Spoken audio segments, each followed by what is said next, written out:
Hi, I'm Erin, 30, male. So I'm just going to try putting it all down here. For all my life, I've known that my friends were friends with me because, according to them, I'm the trust fund baby. They always tried getting close to me because they thought that I'd be throwing lavish parties all around the world and sponsoring booze at parties, and they always left me when I turned out to be nothing like that. It's true, my parents have a huge trust fund for me, but I know how hard they worked for it, and I know that the wealth wasn't built in a day, and one mistake could absolutely ruin my father's company. So I work hard every freaking day. I work hard to expand what my father started, but recently I was very close to making that one mistake. Ashley, the love of my life, my wife, Ashley, 28, female. Throughout college, I didn't date anybody. I'm not the type who dates or hooks up with women casually. I always wanted to date to marry. But when the news about my parents' wealth spread, I attracted all the wrong kinds of company. You see, when you have money, you become popular and people want to live off of you. I did lend money to some of my friends and sponsored the occasional booze, but nothing extravagant, nothing that people expect from a trust fund baby. I believe that doing something in moderation isn't bad, and in fact is important because you need to be a part of society too. So I tried being in everyone's good books, but rarely trusted anybody. During my graduation party, I met Ashley. She didn't seem to know me, and I started casually talking to her, and we really hit it off instantly. We exchanged phone numbers, and on our first date, I took her to McDonald's, and we had the time of our lives. She didn't seem to mind that the first date wasn't anything fancy, and I fell in love. Ashley was the first love of my life. She wasn't boring and didn't seem to be trying hard to impress me. She was just being herself. Also, she was really smart. With her, I felt normal and seemed to get an image beyond my money. After 1 month of dating, when I took her to meet my parents, she didn't act surprised at all and seemed to accept that I was rich with nothing but neutrality. I took that as a positive sign that my wealth didn't faze her at all. And that time, it didn't occur to me that she probably wasn't surprised because that was part of her plan from day one, and that she absolutely knew who I was and knew how I wasn't dating anybody, so winning me over was all a carefully crafted strategy. She was full of elegance during her meeting with my parents. She was charming, and I was head over heels in love. She was the first girl I ever brought home, and my parents were very excited for me. We dated for a year, and during that time, she never accepted any costly gifts from me.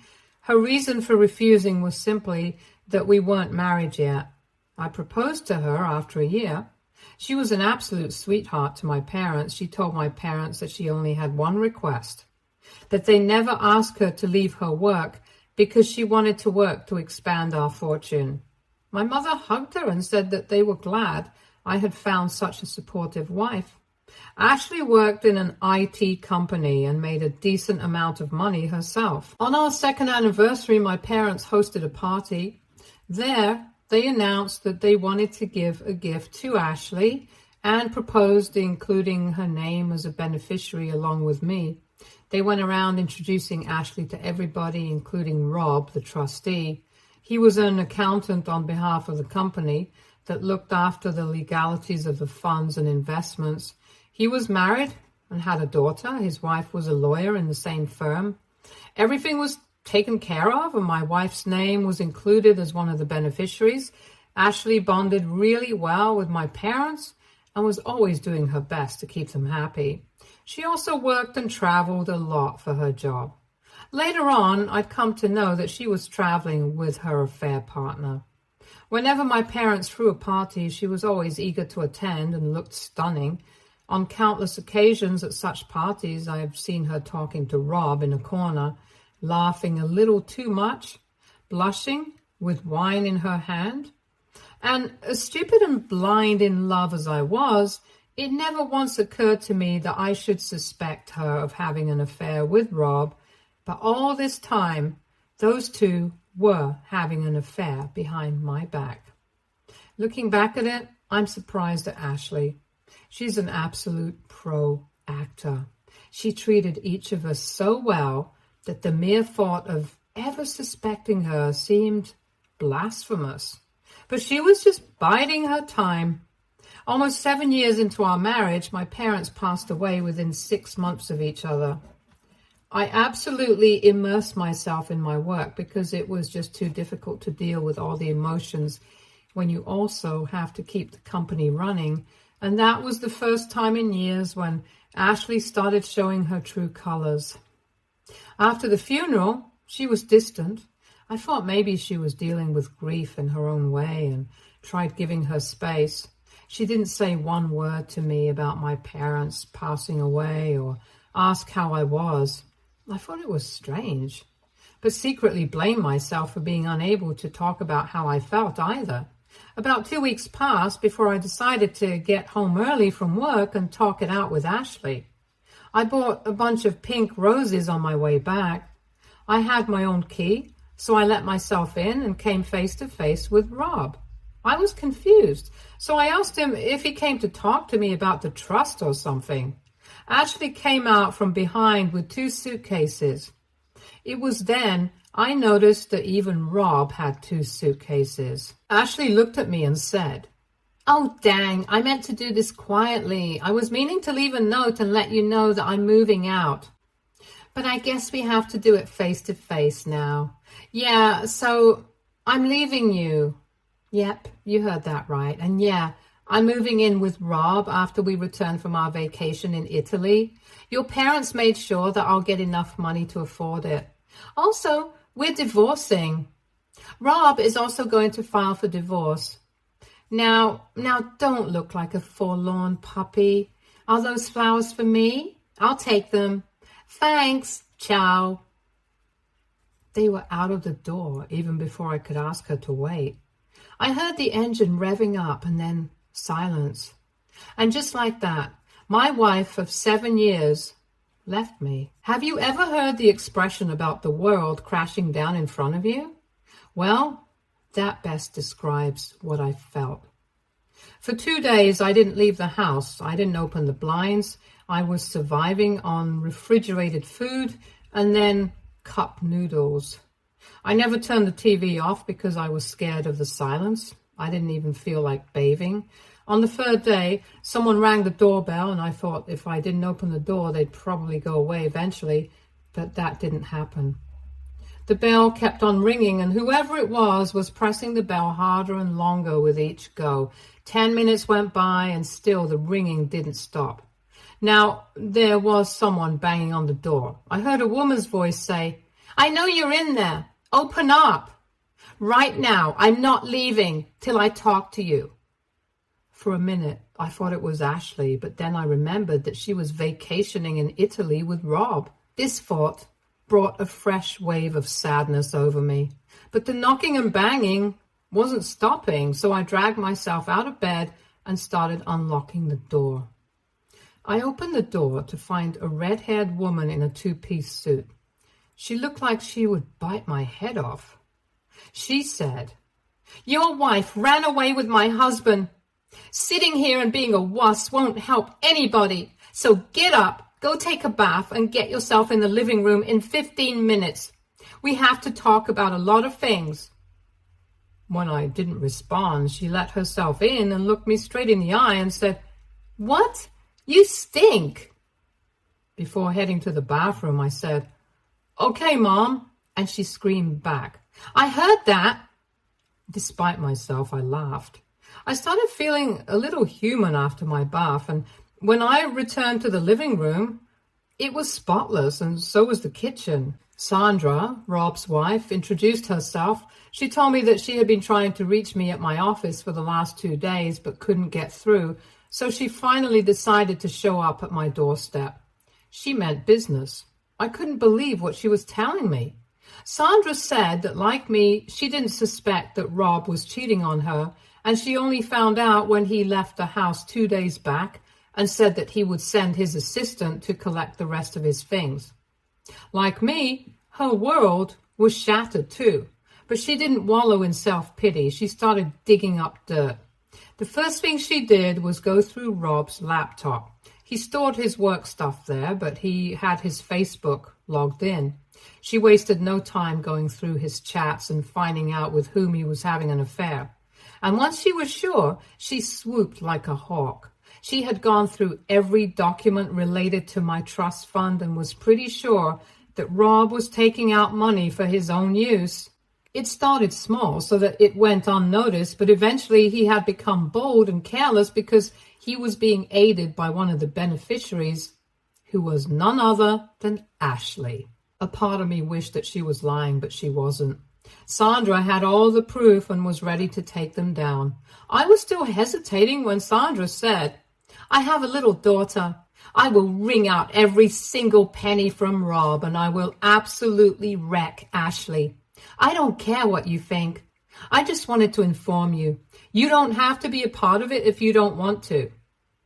I saw how determined and confident she was, and I instantly knew I could trust this woman, so I was on board. We shook hands. As my ex-wife was vacationing in Italy, we were hatching a plan that was going to cost her dearly. Ashley and Rob were back from their 10-day trip to Italy. Sandra and I were waiting for their call because we wanted to see what their reactions would be when the penny dropped. It was a Monday, and I was at work when I received a call from Ashley. As soon as I picked up, she launched into a rant. "What the hell is happening? What does Rob mean that we're in trouble, and where's my money?" I said, "You mean my parents' money that Rob was using to buy you gifts and probably that apartment you've moved into? I hope you heard from my lawyer.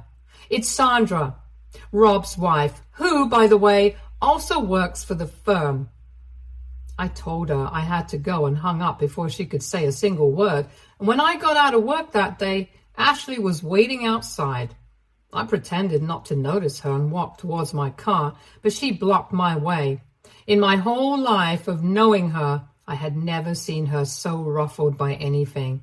She asked me to explain things to her because apparently Rob's anxious retelling of the events wasn't making sense, and she wanted to hear it from me in layman's terms. I told her that I had heard from her lawyer about the divorce filing, the only thing being that she wasn't going to get a single penny. Oh boy, the look on her face. Never in her wildest dreams did she think this could be happening. I could see the panic grow inside her. I was filled with sadistic pleasure, and in the next moment, an overwhelming sense of guilt for putting her in this situation. I still loved her, and it's difficult to watch the person you love getting hurt. I had to get out of there quickly so that she couldn't manipulate me. I walked past her and started moving towards my car. I heard her screaming from behind. She was asking me to stop. Last thing I heard before I got in the car was, "How could you do this to me?" It felt like a stab and wanted to lash out so badly and say that I could ask her the same damn question. But instead, I got in my car and drove off. I could see her looking after the car, absolutely bewildered, in my rearview mirror. Meanwhile, Rob had been served with a notice that he was going to be terminated from the company. He was spoiling the reputation of the company, and apparently the news had leaked, and a lot of clients had called asking to terminate their contracts. So the best the company could do as damage control was fire Rob. Sandra had a lot of lawyer friends and arranged for the best lawyer, and she was sure of winning the case and getting custody. I was getting all these updates from Sandra while driving back home, and I felt much lighter. I came back home and wrote this up. My interaction with Ashley left me feeling very restless, and I wanted to vent. Do you guys think I'm going too hard on Ashley? In reality? AITA, Update 1. Hi, everybody. I'm back with an update. It's been a week. Thanks for your support. Thanks for pulling me up when I was feeling so confused. I had my first therapy session, and I showed him this Reddit post, and he said it's a good way to cope. He said it's natural to grieve the person you lost, in this case, Ashley, so it's only natural that I was feeling so overwhelmed after I dropped the bomb. As for what happened this week, I'm going to try to summarize it for you all. Ashley called me again, and this time her tone had softened. Her voice sounded muffled, like she had been crying. She asked me if I had dinner, and when I said no, she said, "Do you want me to come over and cook it for you?" I was taken aback. I think she took my silence as a yes, because next she said that she would be at my house in half an hour. I finally found my voice and said, No, you won't. Are you kidding? After what you've done, you want to come here, cook me dinner, and play house? She cooed. "Baby, no, I know things have been bad, but we can talk." I was losing it then. I think I shouted at this point and went, "Bad? You call what you did bad? Just bad? It was evil. It was brutal and selfish. To hell with you. I don't ever want to see your face again. What the frick is wrong with you?" Next thing she said made me want to throw up. She asked me to stop overreacting. I think that was a turning point for me. The guilt over hurting her had been eating away inside me, but at this point, I saw her real face. A woman who didn't regret her actions one bit and would do it all over again in a heartbeat. The call was a move to try to manipulate me, a trap. She was oblivious to my realization was going on about how I was making her out to be a gold digger in the lawsuit, but how untrue that was because she was earning and had a job herself. I wanted to point out how I had paid all of her student debt. So if she was living comfortably now, it was because of me and my family. She said that the only reason she wanted to come over was that she thought we should talk and get back together, and I should withdraw my lawsuit because it was pointless. I couldn't help myself from asking, "What about Rob?" She said that Rob was just someone different and she was having an affair with him because he brought a change to her monotonous life. Then she started blaming me for being away for work and for never being there for her. She said her affair with Rob was passionate and I lacked it very much, and instead of apologizing to her, I was giving her a lawsuit. At this point, I was convinced that she was trying to give me an ear bleed. I told her that if she had been having so many problems, she could have talked to me about it, or we could have gone to marriage counseling. Cheating was never the solution. She diverted the topic and started insisting on coming back. I cut the call and called Sandra. I told her what happened. Sandra asked me to ring her back and ask her to come over. She said she was going to come over too. She asked me to play along and see what her real motive was. So I cut my call with Sandra and called up Ashley. She sounded so smug when she picked up. She said that she knew I would come around and that she'd be there in half an hour. And before Ashley came, Sandra arrived. I didn't know what her plan was, and there wasn't enough time for her to explain. She went inside and asked me to make Ashley sit in the dining room. Sandra said that she would make a special appearance in this drama. Ashley turned up about 40 minutes later, and it was obvious that she had made an effort to look good. She did look good. She got inside, kissed me, and was heading towards the bedroom where Sandra was. So I stopped her and asked her to sit in the dining room. She turned to me and pouted and said, "But why, sweetheart?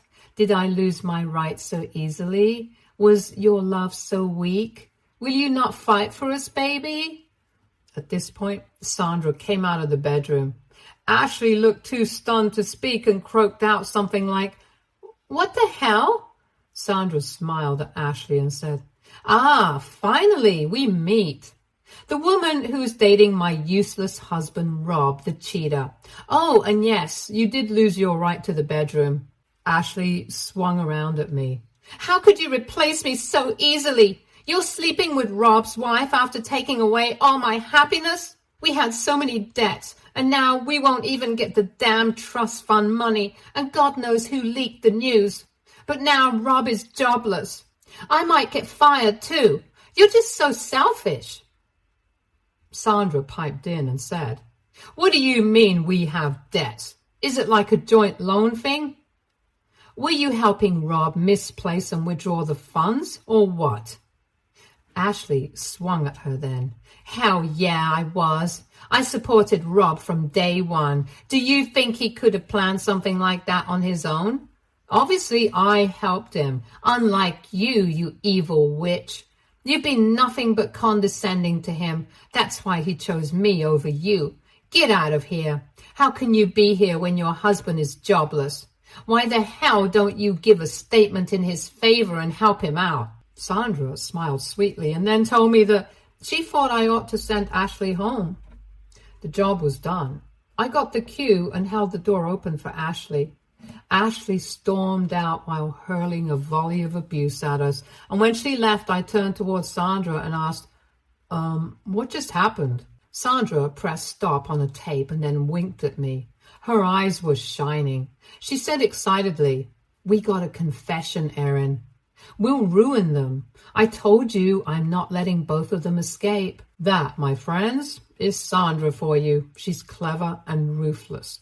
If I were Ashley and Rob, I'd be terrified of her. She's just too good at what she does. Before heading out, Sandra confessed that obviously it was her who had leaked the news about Rob. I told her that her intelligence was rubbing off on me, and I had figured at least this much out, that she had something to do with it. Guys, I'll keep you updated. The game is finally beginning. Update 2. Well, I'm back with an update too soon, I guess, but I couldn't wait to tell you guys. Sandra is an absolute ruthless killer. She sent the tape to Ashley's company with a detailed explanation of what was going on.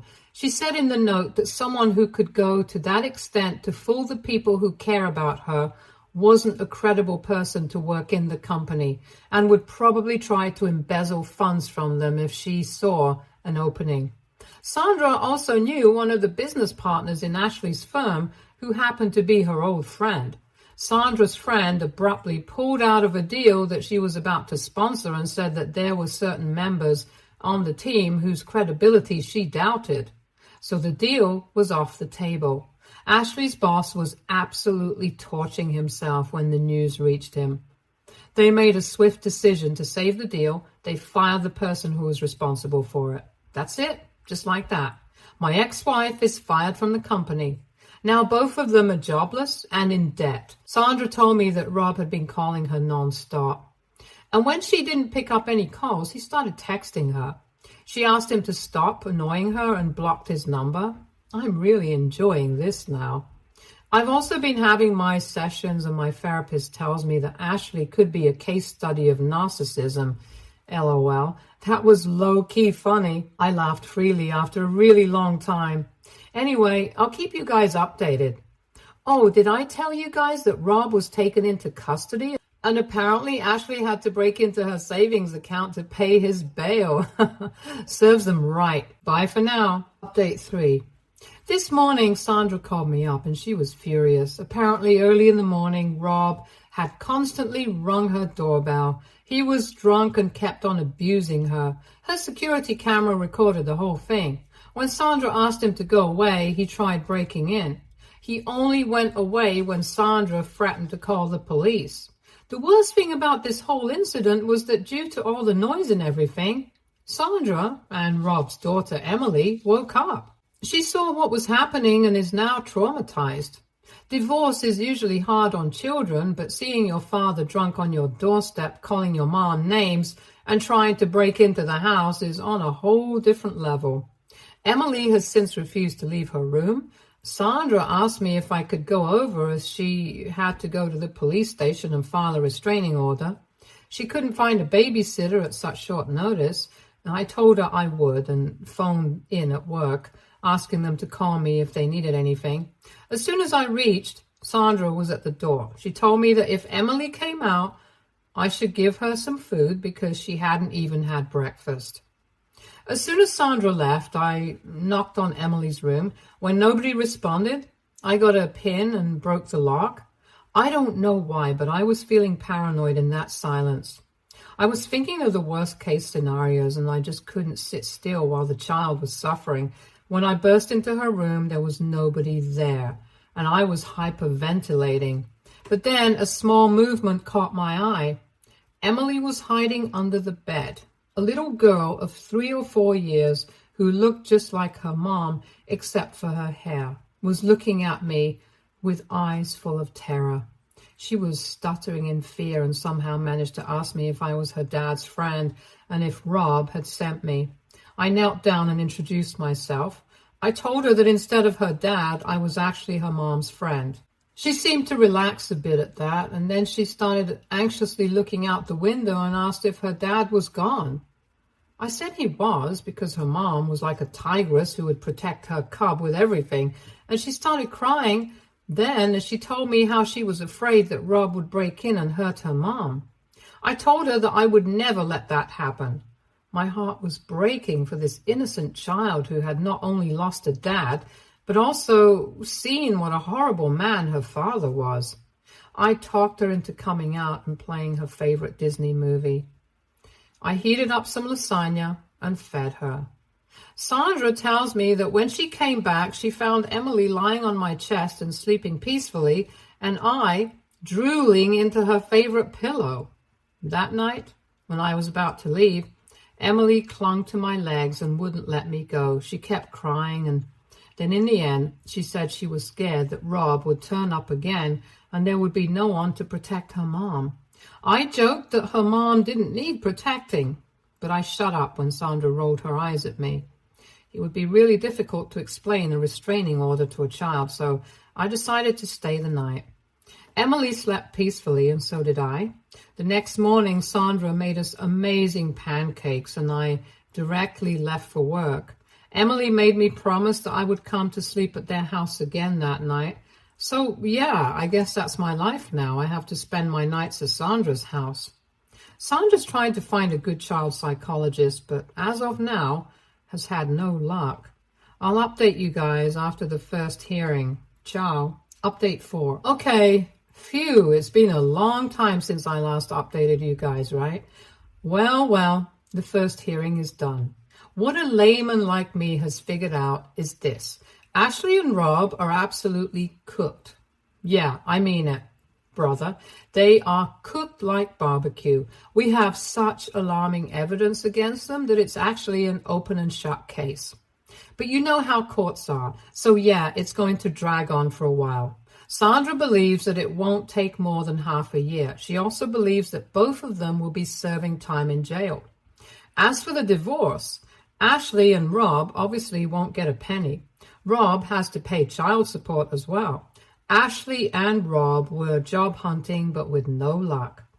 I have news that Rob is working as a janitor in a nearby club. Outside the court, we saw Rob getting beat up by some loan sharks. Things are looking grim for that man. He's finished. When he saw Sandra outside the court, he ran to her and fell at her feet. He kept begging her to take him back, but by now, we know better. Sandra's lawyer tells us that the case is so in Sandra's favor that Rob won't even get visitation rights. Stay tuned for more stories from Argo Relationships.